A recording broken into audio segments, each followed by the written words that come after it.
Arranca el podcast de CESBIMAP. Bienvenido al canal de podcast de CESBIMAP, donde te acercamos todo lo que debes saber sobre el mundo del taller, la postventa, la innovación, los seguros y mucho más. Arranca CESBIMAP.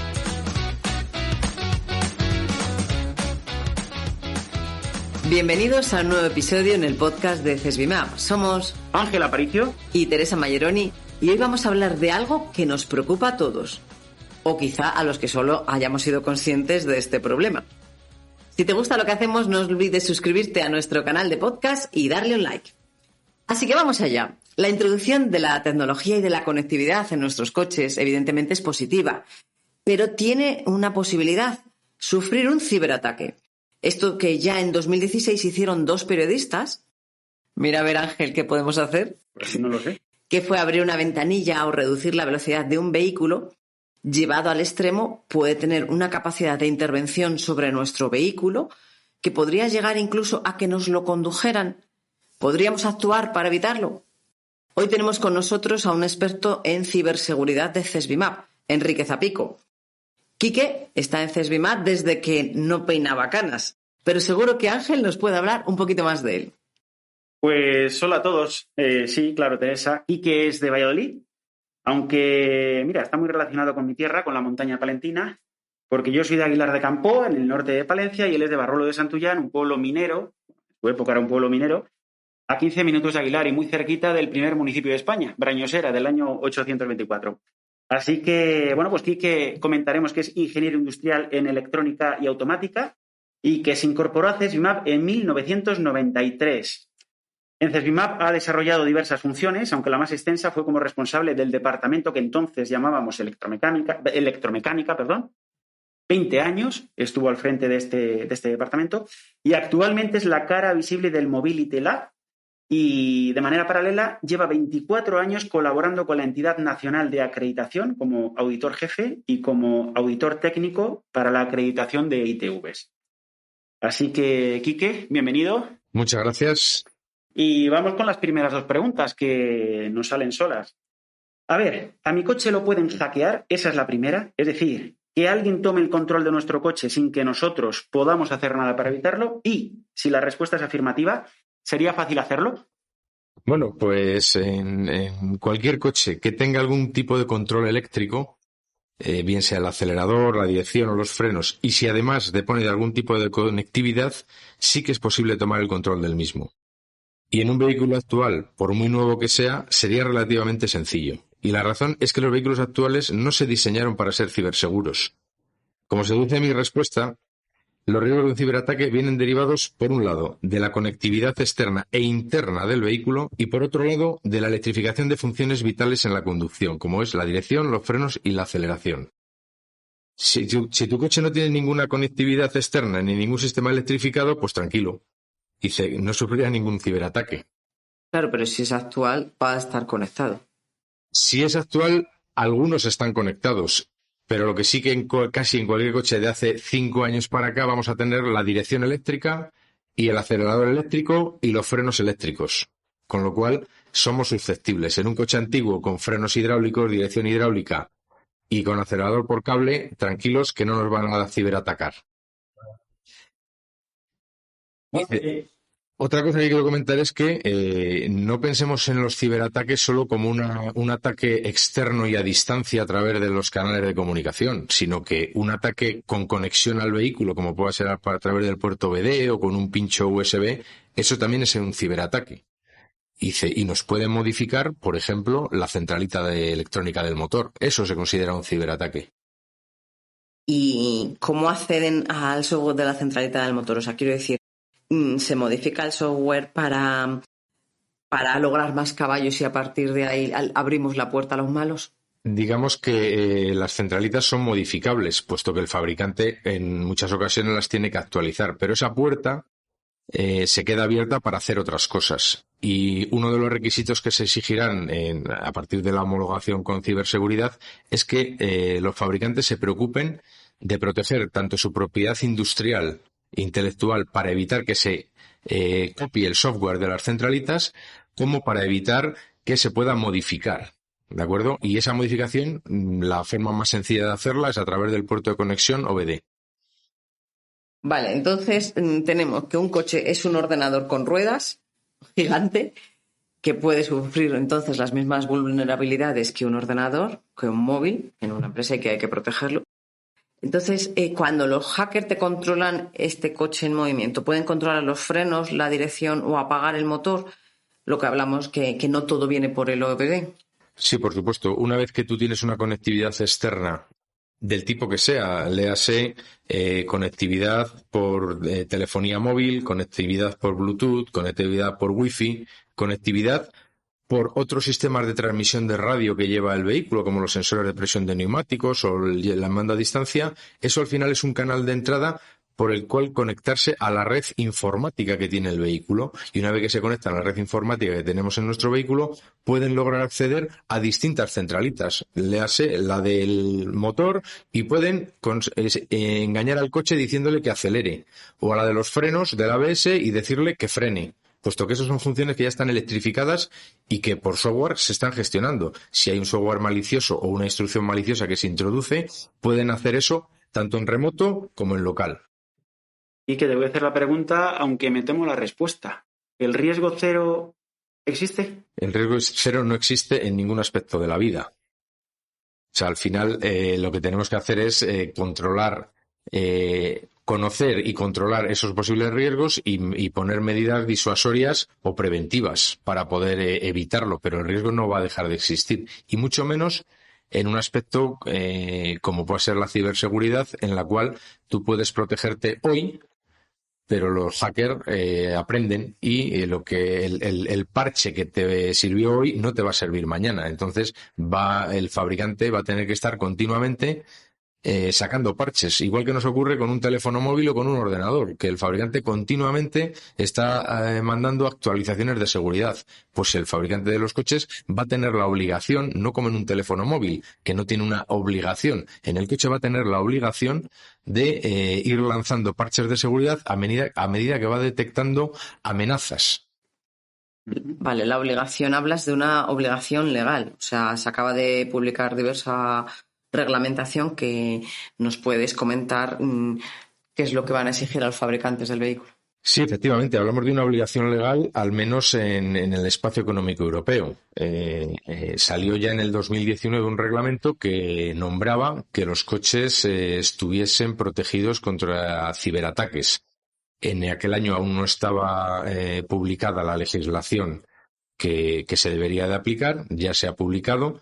Es el reglamento UNECE 155, en el cual plantea una serie de pasos que tiene que dar el fabricante para asegurar desde el punto de vista de la homologación del vehículo, igual que tiene que asegurar que el coche frena o que la dirección es segura, o otras múltiples pruebas que se hacen en los vehículos para poderlos poner en el mercado. Entonces va a tener que asegurar que el coche es ciberseguro. Uno de los retos que se van a encontrar el fabricante con esta legislación nueva son los plazos. La publicación fue de enero del 2021, cuando se puso ya por escrito qué es lo que se les iba a evaluar, y en julio del 2022 las nuevas homologaciones ya lo tienen que cumplir. Son unos plazos muy, muy cortos para un cambio tan grande. Normalmente, en otros aspectos de legislación de automóviles, los fabricantes suelen contar con algo más de margen para poder desarrollar la solución que cumpla la legislación que se les va a exigir. Además, este reglamento se sale bastante de la tradición o de las pruebas tradicionales que se suelen hacer para la homologación del vehículo. Dice, la homologación del vehículo lo que te suele llevar son una serie de pruebas físicas o químicas para determinar si cumple o no cumple. Es decir, pensemos, pues una prueba de frenos. Dice, pues una prueba de frenos le pide que en unas determinadas condiciones muy establecidas se ensaye un vehículo y frene en X metros. Una prueba de emisiones contaminantes, pues tienen que determinar la concentración de gases, que tiene que cumplir unos determinados valores. Si los cumple, pasa. Si no los cumple, no pasa. Son pruebas muy objetivas. En el caso de la ciberseguridad cambia bastante, puesto que lo que el fabricante tiene que demostrar es que tiene implantado un sistema de gestión de la ciberseguridad, como puede ser una ISO 9000. Es decir, tienes que certificarte de que tú tienes implantado un sistema de gestión y además poner a prueba que cada coche cumple una serie de requisitos. Pero esos requisitos muchas veces son análisis de riesgos. Es decir, ¿has contemplado que te pueden atacar por el wifi? Sí. ¿Qué has hecho? Esto. Y alguien evaluará y dirá, pues es suficiente. O sea, no son pruebas objetivas. Y si en un momento dado los hackers no atacan un único vehículo, sino toda una flota, es decir, lanza una instrucción masiva a toda una flota para que haga algo. Desde el punto de vista de lo que es la certificación del sistema de ciberseguridad, eso es una cosa que el fabricante tiene que contemplar. No se contempla solamente la ciberseguridad local del vehículo, sino como ese vehículo va a estar conectado a una serie de servidores, tienen que haber evaluado los riesgos y puesto las medidas de prevención para que nadie pueda atacar al servidor, ni en remoto ni en local. O sea, que nadie pueda entrar en el servidor del fabricante. En el servidor que almacena los datos y las instrucciones del fabricante, y alguien con mala intención pueda llegar y meter un pincho USB y lanzar instrucciones masivas. Esa parte también hay que controlarla, no solamente la parte del vehículo, sino el vehículo y su conexión con ese servidor. Correcto. Entonces, por lo que estás comentando, Enrique, el análisis de las amenazas que hay que afrontar no se centra solo en el vehículo, sino en el ecosistema, ¿no? Correcto. Que rodea al vehículo. Todo el ecosistema que rodea al vehículo. Y además es un análisis que hay que realizar desde la propia concepción del vehículo. Se tiene que diseñar ciberseguro. Entonces, desde el momento cero en el que alguien tiene la idea de diseñar un vehículo, tienen que empezar a contemplar qué aspectos pueden verse afectados por esa ciberseguridad. Es decir, básicamente es una evaluación de riesgos, no son medidas físicas, o más bien serían medidas lógicas o de software para que hagas un programa que no sea vulnerable, pero desde el principio. No consiste en hacer parches, sino diseñar seguro. Es un concepto un poco distinto. Y además una cosa importante es que este análisis de seguridad se tiene que hacer en toda la cadena de suministro. Tened en cuenta que un fabricante no fabrica todo el vehículo, sino que fabrica el vehículo y compra a los proveedores de primer escalón o de segundo escalón distintos componentes. Léase que el fabricante de la centralita del motor tiene que ser también una centralita cibersegura, porque esa no la fabrica el fabricante de coches, pero el fabricante sí que es responsable de asegurar la ciberseguridad, que es una cosa redundante, sobre toda la cadena de su suministro. Él es responsable. El fabricante del vehículo. El fabricante del vehículo tiene que asegurarse la ciberseguridad de su cadena de suministro, ¿de acuerdo?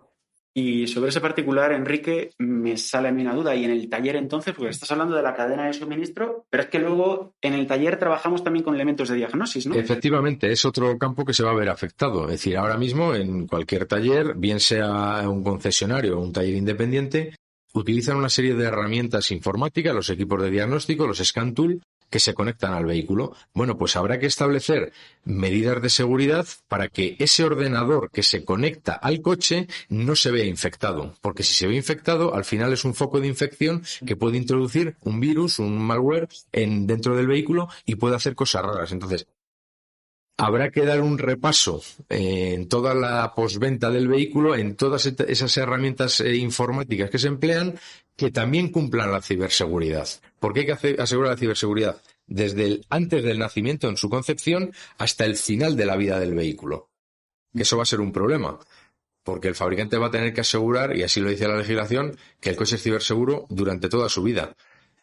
A un fabricante de ordenador no le pides que te asegure el mantenimiento de la seguridad durante 10 años, ni el de un teléfono, porque son objetos que su vida es mucho más corta. Pero un vehículo, la vida no son 5 años, la vida puede ser 10, 12, 15 años, tranquilamente. Pues tendrá que asegurarse, eso va a ser un coste importante. Ojo, y teniendo en cuenta, que yo creo que lo has comentado antes, que simplemente la entrada USB puede infectarnos, algo tan sencillo como eso. Efectivamente, el gesto tradicional que ya tenemos de poner música con un USB, bueno, pues ese USB puede contener un virus, igual que nos puede infectar un ordenador. Si el coche es un ordenador, nos pueden introducir software malicioso a través de ese USB.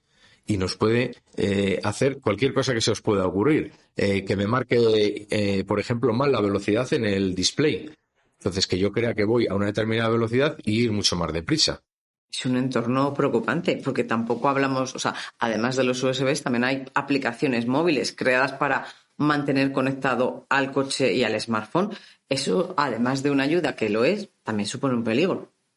Todo canal de acceso al vehículo es un vector de ataque.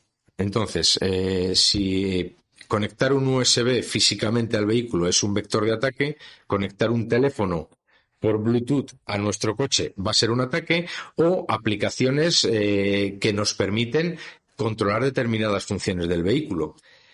Aquel software que esté desarrollado por el fabricante, digamos que vamos a poder estar un poco más tranquilos porque cae bajo la responsabilidad del fabricante. Pero mucho software que se puede emplear con el coche y que no está desarrollado por el fabricante, eso lo van a controlar ahora ni se va a controlar en un futuro. Pensemos, por ejemplo, un caso muy típico, que es las aplicaciones para la recarga del vehículo eléctrico. Normalmente tú tienes que darte de alta en una aplicación que la ha generado una empresa X, que tú te conectas a un servidor y que a partir de ahí tú gestionas la carga de tu vehículo eléctrico. Bueno, pues esas aplicaciones son totalmente, quedan fuera del control del fabricante. Con lo cual, no le podemos exigir responsabilidad al fabricante sobre la ciberseguridad de esas aplicaciones. En el vehículo eléctrico, además, aparece un nuevo vector de ataque, que es el propio punto de conexión. Cuando tú conectas un vehículo a un puesto de recarga, ahí hay una transmisión de datos y una conexión de la red, de la infraestructura, con tu vehículo, a nivel no solo de potencia de eléctrica, sino de conexión de datos. Se tendría que vigilar la vulnerabilidad de esos postes de recarga respecto a su software para evitar que sea un nuevo vector de ataque a nuestro vehículo eléctrico. Y en ese caso, según el reglamento UNECE número 155, no tiene que asegurarlo el fabricante del vehículo, aunque no tenga nada que ver con el desarrollo de la aplicación. Tiene que asegurarse en cuanto a la parte que va dentro del vehículo. Es decir, sí que existen, consignas de seguridad para el diseño y desarrollo de los BMS, por ejemplo, que son los que gestionan las comunicaciones y la carga de la batería. Pero, digamos que el fabricante tiene que contemplar una vía más de ataque, ¿de acuerdo? Es decir, el desarrollo, la implantación de esta norma de ciberseguridad, lo que le implica al fabricante es tener muy claro todas las puertas de entrada que tienes a tu vehículo y ver cómo has protegido cada una de ellas. Además, tienes que tener un sistema de monitorización para registrar los ciberataques, para que esto sea evolutivo en el tiempo. Es decir, no vale decir, yo he diseñado un sistema seguro año 2022 y los hackers del 2022 no son capaces de entrar en mi coche, pero hemos dicho que los hackers aprenden. Entonces, tú tienes que estar ojo a visor y con sistemas, verificados de registro que te permitan detectar ciberataques, porque además vas a tener que comunicarlos a la autoridad de homologación. O sea, lo que se presenta en los próximos años para los fabricantes en este campo es realmente complicado, sobre todo porque es algo que hasta ahora no se habían preocupado, no era una cosa crítica para ellos, y la única, digamos, ciberseguridad que nos podíamos encontrar, que nos puede resultar más o menos familiar, es la protección contra el uso no autorizado. Es decir, ¿qué hace el fabricante para evitar que me roben el coche? Y la realidad es que, aunque eso está legislado también y hay unos requerimientos, los coches se roban. Entonces, vamos a tener que ir más para allá. Ahora, cuando te roben el coche, el fabricante tendrá que buscarse la vida para buscar un parche de seguridad, porque la que había diseñado en un principio ya se ha vuelto vulnerable. O sea, Enrique, recapitulando y por hacer un pequeño resumen de lo que acabas de comentar. Según ese sistema de gestión de la ciberseguridad, y corrígeme si me voy equivocando, habría que identificar y gestionar los riesgos desde el propio diseño del vehículo. Correcto. En principio. Luego, asegurarse de que esa evaluación de riesgos esté actualizada. Efectivamente, ese va a ser un trabajo muy duro. Es que lo veo complicado. Luego has dicho que hay que monitorizar los ciberataques. Correcto. Y luego evaluar si esas medidas siguen siendo efectivas según van surgiendo nuevas amenazas. Y hay que responder a esos ciberataques. No vale decir, he detectado un ciberataque, porque la autoridad de homologación te dirá, ¿y qué has hecho? No te vale el decir, yo lo detecto, sino yo lo detecto y tengo que demostrar que he hecho algo. No me vale con decir, pues me han pirateado, pues qué mala suerte. Tengo que hacer cosas. Y además tiene que tener el sistema, hay que diseñarlo de tal manera que eso sea, digamos, que deje evidencias forenses. Es decir, que seas capaz de poder rastrear y ver qué es lo que ha ocurrido. Que deje pruebas y registros de qué es lo que ha ocurrido durante ese ciberataque, porque es la única forma, sabiendo dónde te han atacado y qué es lo que han hecho, de poder corregirlo. Pero no es una cosa voluntaria, es una obligación legal. O sea, es diseñar coches seguros, como ha dicho Enrique Zapico, y seguir verificando su seguridad. Y eso en el día de hoy. Pero a medida que evolucione la movilidad autónoma y que se vayan conectando los coches cada vez en mayor medida, no solo entre sí, sino con las infraestructuras, con las redes que los rodean, tendrá un impacto positivo en la seguridad vial, pero claro, seguimos adentrando en nuevas vulnerabilidades. Correcto. A medida que aumentemos la conectividad con... hasta ahora lo que podemos tener ahora es un coche que se conecta con un servidor o un coche que se conecta con un teléfono. Cuando hablemos de la conectividad total, habrá coches que se conectan con coches que se conectan con la infraestructura. Bueno, pues cada conexión que aparezca nueva va a ser un nuevo vector de ataque. Es decir, van a poder atacar a esa infraestructura para darnos información errónea, o va a poder ser una vía de entrada de software malicioso. ¿De acuerdo? Vamos, para que nos hagamos una idea, un ciberataque relativo a la infraestructura, que alguien nos simule una señal GPS errónea. Que nos lleve nuestro vehículo que nosotros estamos conduciendo a otro lado. Correcto. Que nos lleve, tú pones tu navegador, no sabes dónde vas, y alguien es capaz de modificarte el destino. Y en vez de llevarte donde tú quieres, te lleva a una zona delicada, vamos a decir. Menudo panorama, por ejemplo, para gente desorientada totalmente, como soy yo. Es terrible. Bueno, yo creo que te he escuchado en alguna ocasión, incluso cuando hablábamos antes de flotas, y nos lo has comentado en algún momento, que se puede incluso llegar a haber afectado una flota completa y en un momento dado, pues que todos esos vehículos aceleren o frenen o desviarlos, como acabas de comentar, hacia un itinerario determinado, ¿no? Sí, correcto. Digamos que nos tenemos que preocupar de la ciberseguridad individual de un vehículo, pero el verdadero riesgo sería que un hacker atacase un servidor y mandara instrucciones de manera masiva a toda una flota de vehículos. Creo que habréis visto en YouTube el típico vídeo de Tesla actualizando una campa entera de coches y de repente empiezan todos a hacer cosas raras. Pues igual que se le manda que encienda los intermitentes y que pite, pues se le puede hacer que todos los coches de un determinado fabricante claven los frenos en un momento determinado o giren el volante a la izquierda, todos a la vez. Ese sería un problema. Es decir, el proteger esa infraestructura centralizada que puede mandar órdenes simultáneas a un gran número de vehículos. Eso sí que sería un verdadero riesgo. Es que es un peligro para la vida de las personas. Quiero decir que me gire el vehículo en una dirección en la que no tengo ningún control en un momento inapropiado, o sea, que acabe con la vida de alguien. Efectivamente. ¿Quién sería responsable en ese caso? Es complicado porque en principio sería el fabricante, pero el fabricante podría decir que a él le han homologado el vehículo. Y en Europa, que funciona vía homologación el tema de los vehículos, cuando algo sale mal no queda muy claro si el responsable es el fabricante o el que ha autorizado que ese vehículo se ponga en el mercado, que al final es el Ministerio de Industria del país X. Yo te digo una cosa, Enrique, a mí me deja muy tranquilo que tú estés trabajando en el Mobility Lab de CESBI, porque la verdad es que todo esto que nos estás contando es ciertamente un poquito, por lo menos, inquietante.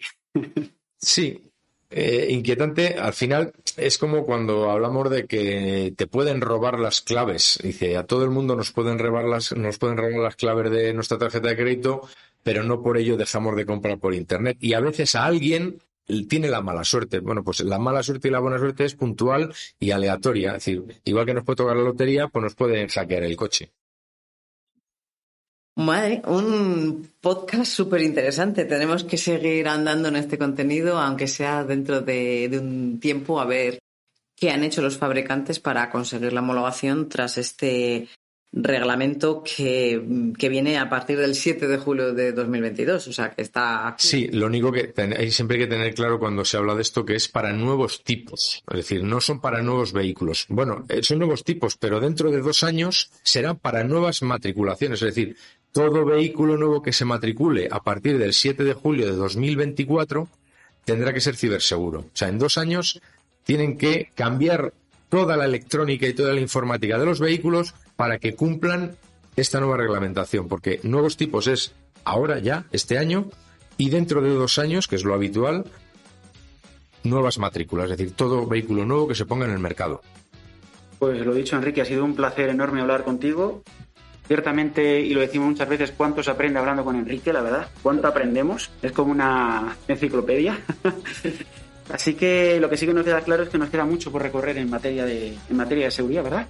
Sí, y de seguridad, de HADAS habíamos hablado con esta nueva reglamentación, pero de ciberseguridad sobre todo. Y por cierto, los HADAS es un nuevo vector de ataque.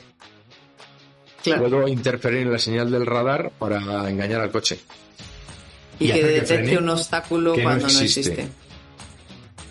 No sé si quedarnos más tranquilos o menos, pero súper interesante, Quique. Te llamaremos en más ocasiones. Muy bien, pues por nuestra parte nos despedimos y os emplazamos para un próximo programa, ¿verdad, Teresa?